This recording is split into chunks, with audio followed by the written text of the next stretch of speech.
The Arizona Signal Watcher DXing video blog. Episode 4, 1980s VHF and UHF television DXing. In 2003 and 2004, I transferred my VHS collection to DVD. This included some recordings of television DX from 1986 and 1987 while I was in high school in southern Iowa. We had a log periodic VHF antenna and a Yagi cut for low-band UHF. We were far from major population centers, so there were a lot of channels available for DXing. The nearest channel 2 was more than 100 miles away, so that channel worked well for ionospheric propagation, and there were a lot of UHF stations to the east to pick up during tropospheric propagation events due to temperature inversions. Note that the black bars on the bottom of some of these clips are due to the digitization process having a hard time dealing with major static. Channel 2 is the lowest VHF television frequency and thus the most susceptible to sporadic E-propagation.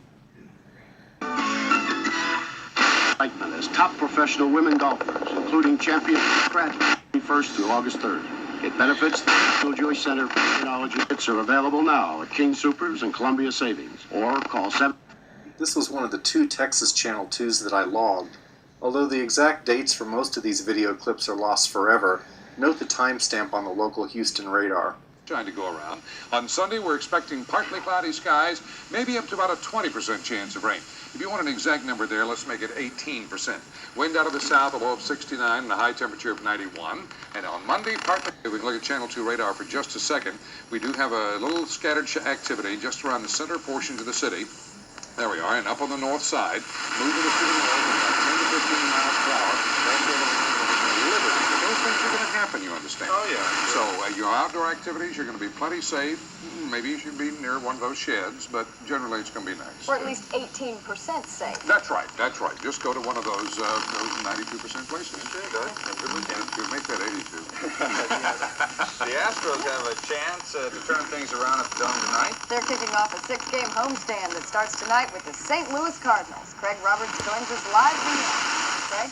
Thank you very much, Terry. We'll be back in a couple of minutes with the sports segment of the news at 5 o'clock. We'll talk to Alan Ashby. We hope you can join us. We'll be right back.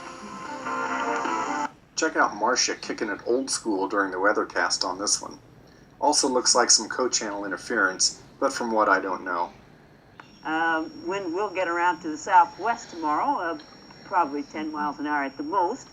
The barometer will fall slowly, and the humidity, of course, with the rain will increase. Thank you, Marcia. And Kentucky Wesleyan in a blowout tonight. Boy, was it ever, David. Very impressive. Well, look at the Panthers as they beat Campbellsville. Did they ever? Take a look. TV, Channel 14. This isn't really DX, and in fact this station was often watchable. I remember occasionally catching the syndicated version of John Byner's sketch comedy show Bizarre on this station.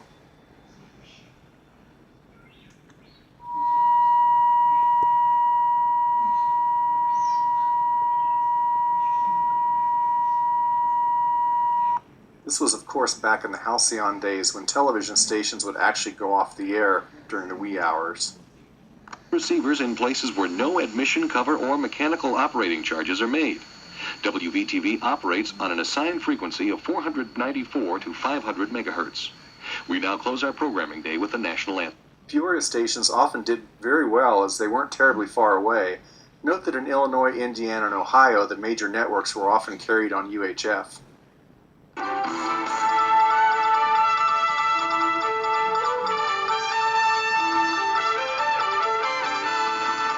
When you see news happen, call 698-1950 and you could earn $19 for the best news tip of the week. Day or night, it pays to call the 19 Eyewitness News Hotline.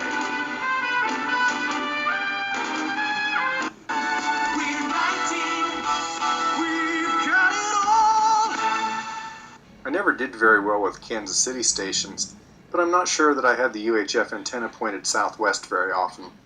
Which means KCPT won't start its pledge drive until December 3rd. And if you subscribe now, we won't have a pledge drive at all. Make a success of KCPT's 3rd annual Pledge-Free December by mailing your tax-deductible check now to KCPT, 125 East 31st, Kansas City, Missouri 64108. or dial 737-9899 and charge. Springfield was at a similar distance as Peoria, so I often did pretty well there too. Nora says that time will be early next winter when the city begins work on its budget. Les Van, WICS 20 News. And still to come, the competition is fierce as Illinois communities battle it out to be picked as the site for a new state prison. Here's yet another Illinois station at a very similar distance and a very lovely test pattern.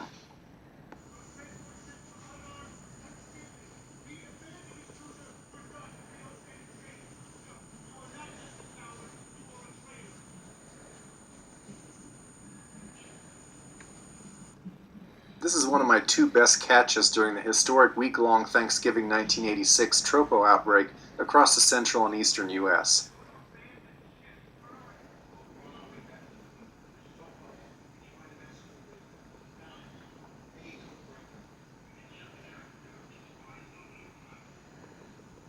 Peoria again, and this station seemed to get out the best.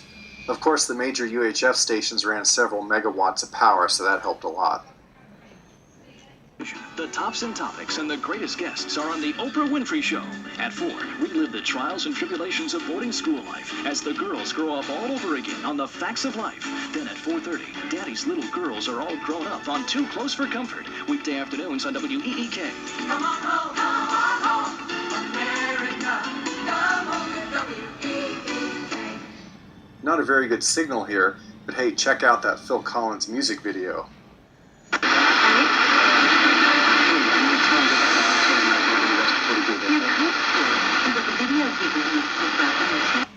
This is the other great catch from the Thanksgiving 1986 outbreak, and another sign-off catch. This is WTTE-TV, Channel 28 in Columbus, Ohio. Channel 28 comes to the end of another broadcast day. Owned and operated by Commercial Radio Institute Incorporated, Channel 28 operates from studios at 6130 Sunbury Road in Columbus and transmits from 6680 State Route 3 in Delaware County.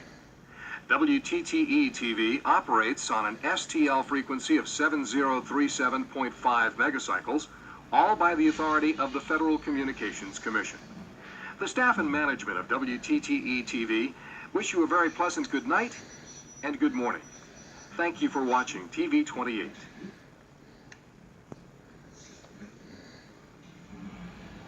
I presume that this station ran much less power than the other Peoria stations I logged, even though it was the CBS affiliate. The People's Court. It's for real. Weekdays at 5 on 31.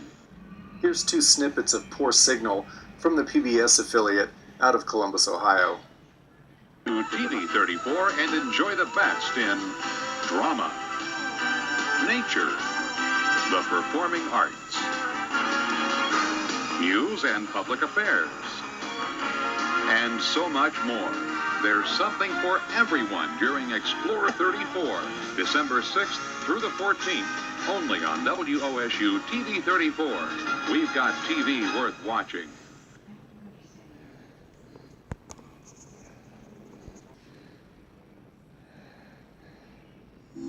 Public broadcasting from the campus of The Ohio State University. This is WOSU-TV 34 in Columbus and WPBO-TV 42 in Portsmouth.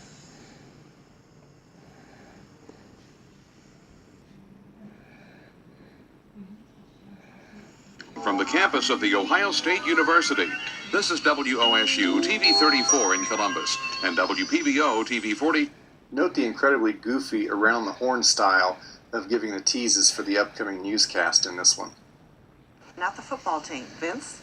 California Angels release slugger Reggie Jackson. Susan? Sunshine for tomorrow morning and then some incoming clouds by afternoon. Lori? Stay with us. The details are next on the News Journal.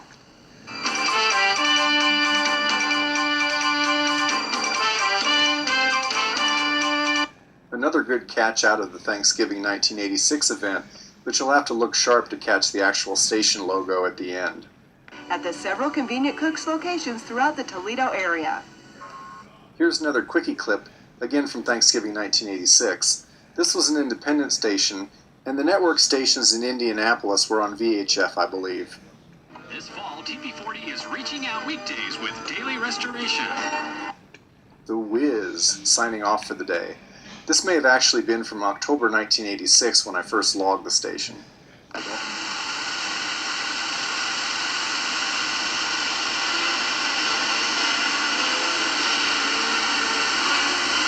This is a very brief clip of another good signal out of Ohio from Thanksgiving 1986, so watch closely. It's the Trent TV. And finally, the second highest numbered regular station I logged, although there were local translators in the 70s for Des Moines stations. Channel 62, Kansas City.